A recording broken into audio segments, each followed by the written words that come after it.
love the Steelers. Yes, thank you. Got a couple, yes. I need you to know that. Because in 1979, my parents had the foresight to get a babysitter whose son was a couple years older than me and loved the Steelers. Loved the Steelers. And for those of you who are a little older, you recognize that 1979 was not a bad time to start liking the Steelers, right? And so I loved the Steelers, and they were what we call in the sports world a dynasty.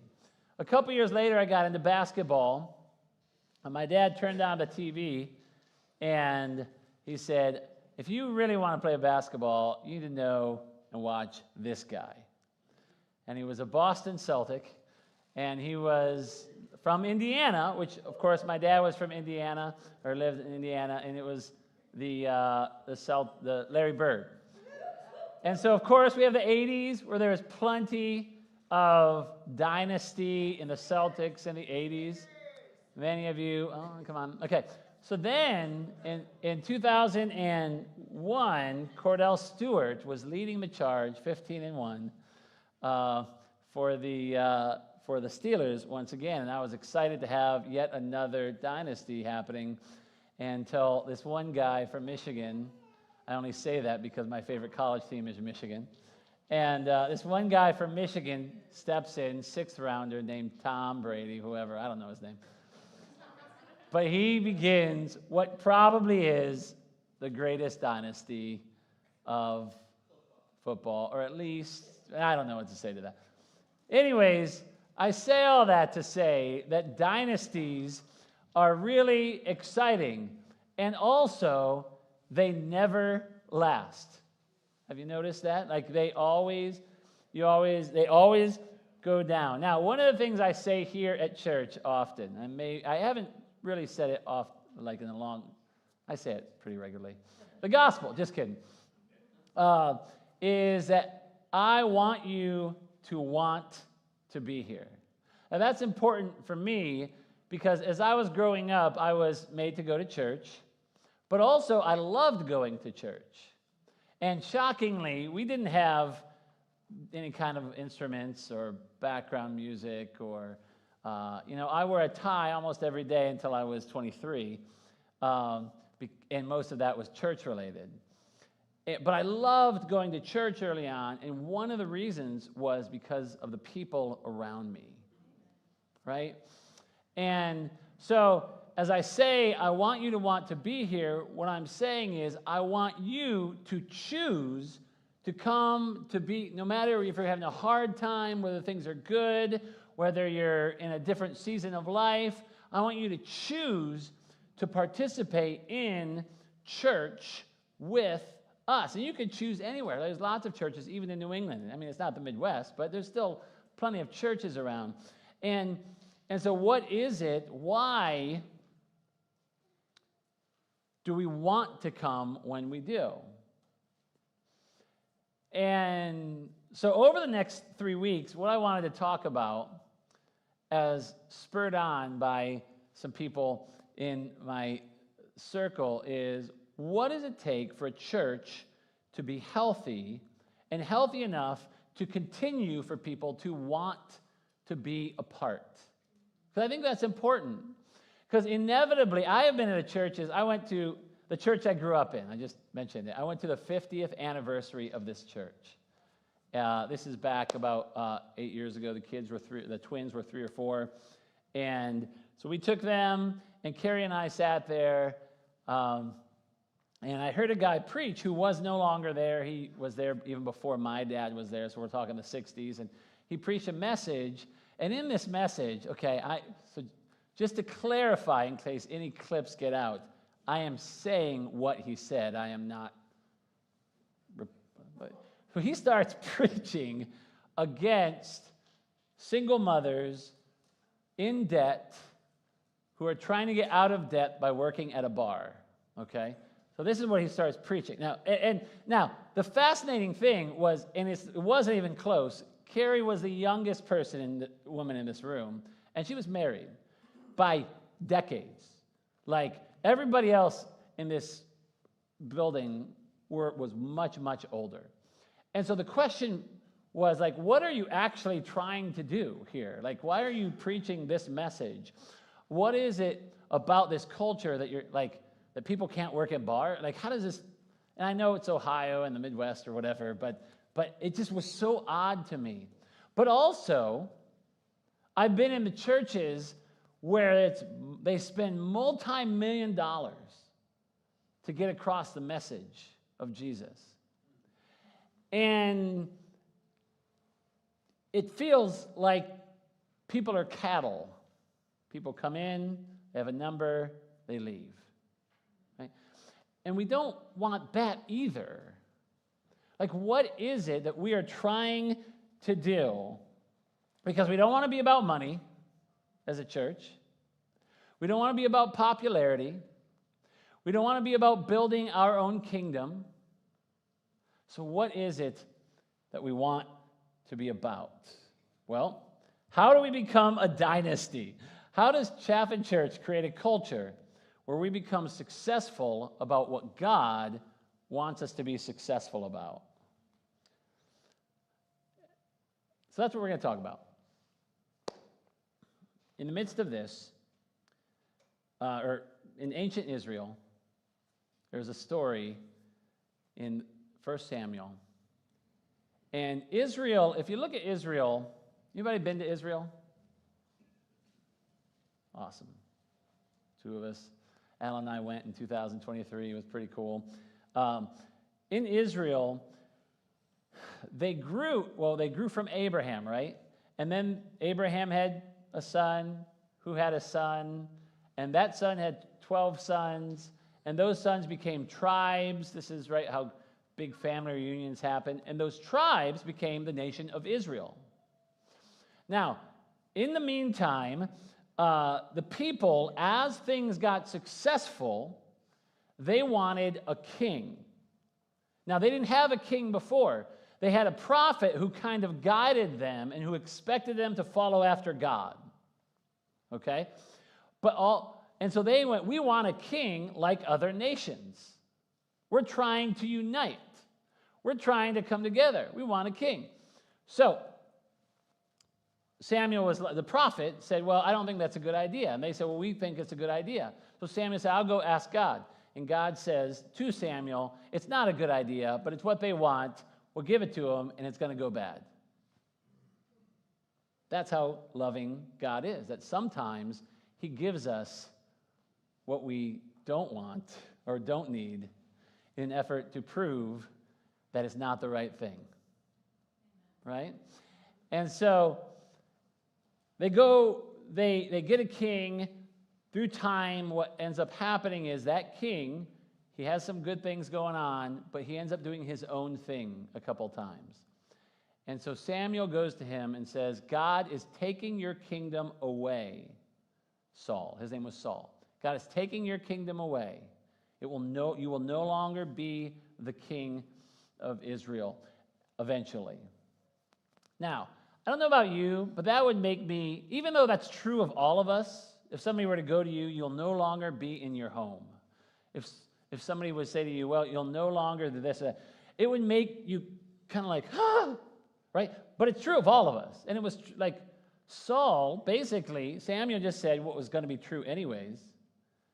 But he said, there would come a time when your kids are not going to be on the throne. Okay. So this other group called the Philistines come up against Israel. And they decide that they're going to have some battles, and there's some skirmishes going on. But the Philistines go get this monstrous guy named Goliath. 9 to 10 foot tall. He's huge, right? And they get really smart. They're like, we're going to do battle with you, but we think it should be one-on-one. Not a bad gig, if you think about it. It's like Tanner, me bringing Tanner to a disc golf event or a Hunter and saying, hey, and going and playing with guys who don't know a lot about disc golf and saying, hey, us three, we're going to play you guys for your houses. Right? My keys are safe, right? And so they're thinking, this is what we have. So every day, they go to this battle in the valley of Elam, and every day they say, Goliath comes out and he says, where is your God now? Let's do this, one-on-one. Whoever loses this battle will be the slaves of the other every day. So there's this other story, side story, earlier on in 1 Samuel, of this boy, this shepherd boy named David, who gets anointed king of Israel as a shepherd boy. Nobody thinks he looks the part. Nobody thinks he acts the part. He's just a shepherd boy. And so God says to, or David ends up just going to the battlefield. Now, previously, we find out that he's killed a lion and he's killed a bear in an effort to protect his sheep. And that's all, okay? And so now he goes there to bring food to his brothers. And he goes there and he sees this giant, this massive thing, mocking the armies of Israel. And he says, what are you guys doing? What's going on? Why are you letting this happen? Don't you hate people like that who despise complacency? Like that shepherd boy over there. Yeah, you shouldn't hate, but that was fantastic. So his brothers say, hey, listen, leave it alone. You're full of pride. And he's like, no, this is happening. So remember, I don't know if you know this, but he had a relationship with Saul. So he uses that relationship. He finds his way into the king, and he says, I will fight this person who is making fun of the armies of God. He's like stepping up. And Saul's like, well, obviously you can't do this. This is not something you can do. And he's like, no, I've killed a lion, I've killed a bear, and at the end of the day, Saul is probably thinking, well, we can just run. And I know that because that's what the Philistines do, and we know the end of the story. They jetted, right? So he's probably thinking, all right, we'll do this. Somebody will go out there. We can just run afterwards.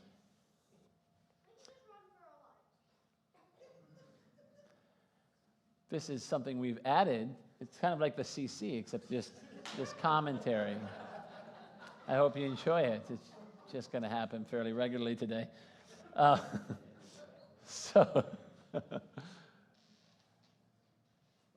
So here's what happens. David goes out there. Verse 41. Meanwhile, the Philistine, Goliath, with his shield bearer in front of him, kept coming closer to David. He looked David over and saw that he was little more than a boy, glowing with health and handsome, and he despised him.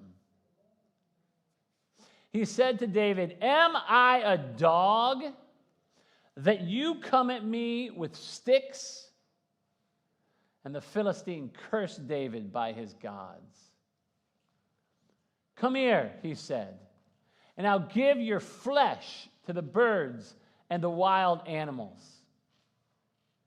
David said to the Philistine, you come against me. Now this is like a teenage boy. You come against me with sword and spear and javelin, but I come against you in the name of the Lord Almighty, the God of the armies of Israel, whom you have defied. I don't want to point her out, but I'm going to do that.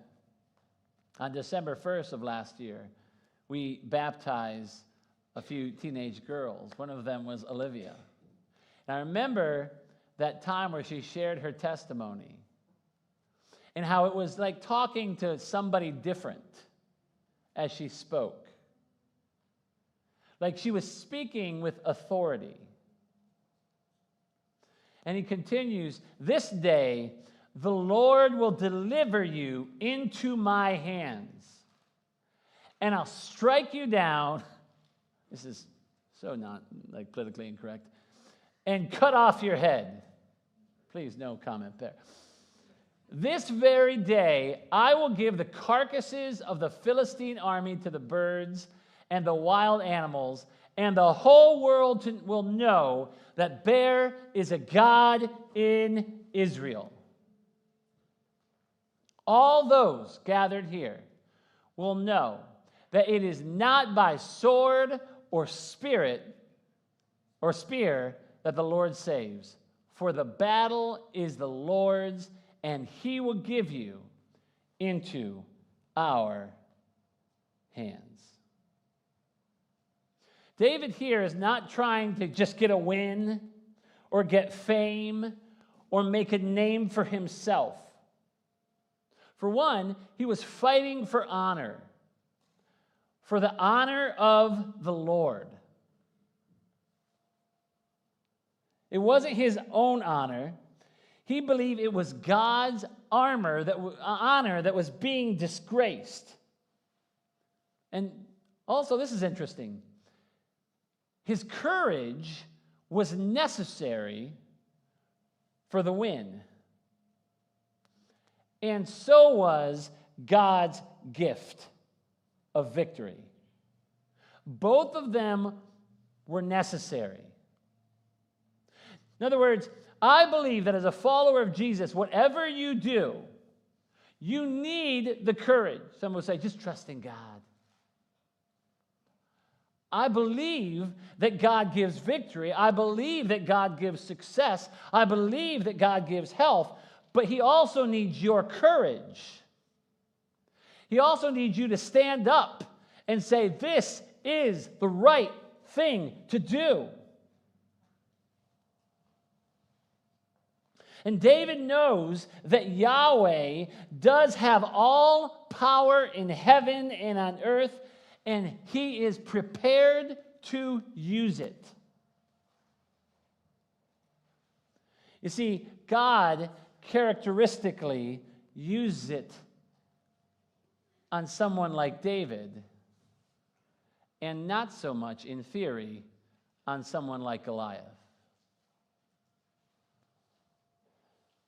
Think back to the early part of 1 Samuel, where Hannah cries out, "The bow of the mighty is now broken, and those who stumbled are now strong. Those who were well fed are now starving, and those who were starving are now full." David was sacrificing himself, not because he wanted to win, but because he believed that God would win. And if you read a few chapters before this, what we know is that he was anointed king by the prophet. So here's the question. He knew he was going to live. He knew he was going to be king. He believed in God's promises. And this is what you do as a follower of Jesus when you are a part of a spiritual family. In this case, we're honored to have it be Chaffin Church, but it could be anywhere. You come together and you sacrifice as an act of unity. What David did brought together the people of Israel. And healthy churches, they thrive when everyone, including the pastor, including and especially the pastor and leadership, decides, I'm not a consumer here, I'm a contributor, and I'm going to do my part to sacrifice for unity. Well, what are we unified around? I don't even need to ask you. What are we unified around, Scott? You say the gospel, the gospel. And what is the gospel? We're unified around the gospel, and it's the royal announcement that the crucified and risen Jesus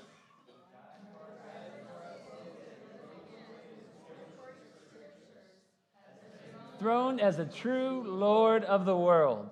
So as a result of this, we are called to salvation out of sheer grace, leading others to repentance and faith in Jesus Christ as the risen Lord. Well, how do I sacrifice for that?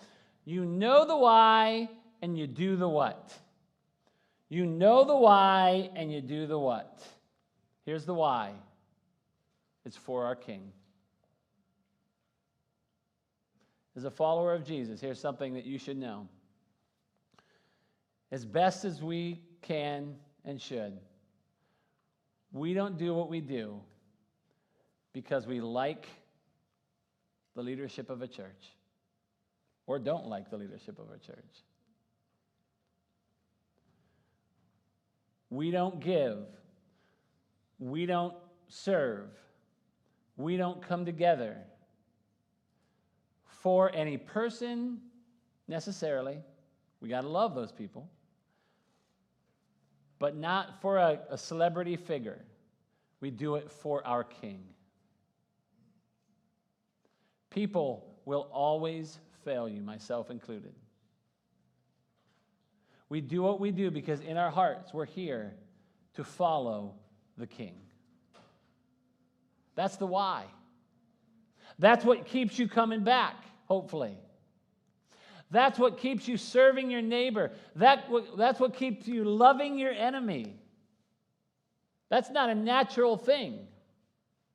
It's much easier to do all sorts of different things than to follow the King. The why is for our King. And here's the what. Leading others to the King. It's not difficult. We lead others to the King. Know the why, do the what. Know the King, lead people to him. That's what we do as a church. That's what churches do. Know the King of Kings and the Lord of Lords, lead people to him. Any healthy church is doing that. And they do it in different ways. It's okay. I'm thankful that there's other different things going on right now. Know the King, lead others to him. It's not sales, it's a belief that this is life itself. This is why the world was created. That David wasn't sacrificing for something he could create. He was sacrificing for unity, and when unity exists, God has a platform to do something special. I believe, theoretically, that God is doing something special here. I don't mean it's going to be the biggest church in the world, because I don't believe that. I just believe God's doing something special here through his people. But that creates enemies. Unity has its enemies. Here are a few. Division and polarization. Right? Lots of things can bring this. Right? We know politics can bring this. And I got to tell you, lots of people in this room have lots of different opinions. Hug it out, baby. You know what I'm saying? Hug it out. Here's another one. Prejudice. No room for this at all? Well, those people aren't like me. That's great. Give them a bigger hug. There's lots of people who aren't like you. I don't even know what to say to that. But there are people who do life differently. What we do is try to bring unity around knowing the King and leading people to him. Here's another one. Miscommunication. This happens all the time. Jealousy, bitterness. This is my thing, my territory, right? Miscommunication. This was actually one of the problems here at Chaffin. They had this event before we came here. It was a big event, and nobody could kind of be involved in it because it was a couple people's event, right? Those kind of things will always fall by the wayside if you don't allow other people into the game, people. You got to allow other people into the game. Selfishness over the collective good. Pastors fall into this trap all the time. They become entitled brats. I don't know how else to say it. Right? So I know you guys won't. Don't let your pastor fall into that trap. I can think of all of you. Be glad to tell me the truth on that. And here's another one. Apathy and disengagement. Apathy and disengagement. Guys, we have a real problem with this in our society. We just do. And so I'm putting that there to tell you there is a possibility, man, you have a problem with this, as I can, right? We got to step away from that. We got to counter that with courage. We got to essentially contribute, not just consume. Contribute to what God wants to do through you, through his church. So, here is why your sacrifice is so important. Because if you sacrifice for unity here in this church, as we act like the kind of family that he wants us to be, we give him a platform to do something special in the lives of other people. In other words, say it with me, my life is not just about me. I love you. No, you don't have to. I mean, you can. I love you. Yeah, let's go. But our lives are not just about us, right? There are other people. There are other people you haven't met, right? So we're giving God a platform, as if we could give God anything, but we are helping him build a platform. We are involved in the process so he can create something special in this world.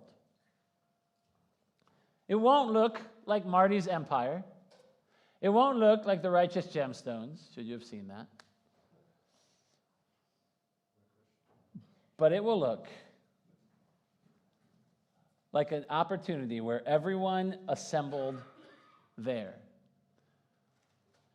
All those gathered here will know that it is not by sword or spear that the Lord saves. For the battle, this battle of life, is the Lord's. And he will give all of you, now, this is a different scenario.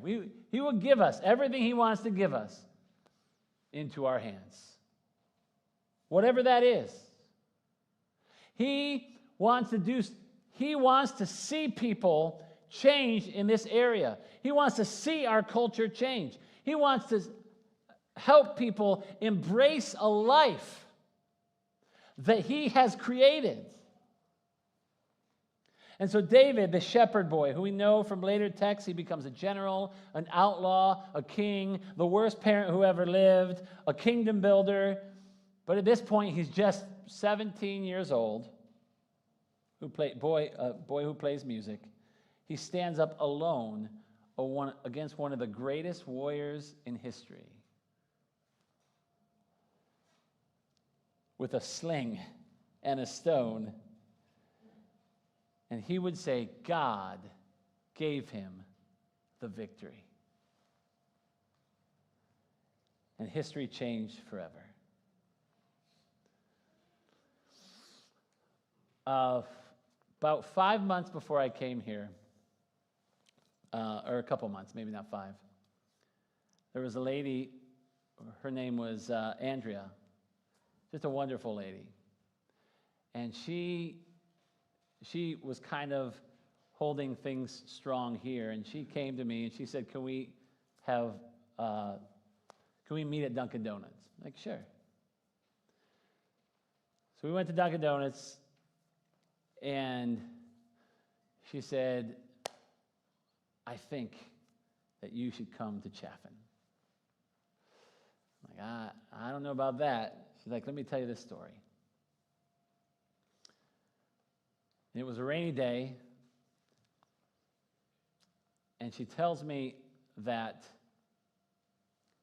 she came to Chaffin 5 years before that, in 2015, roughly. And she came in, and there were like 5, 10 people here. Probably my man Dave was here chilling out.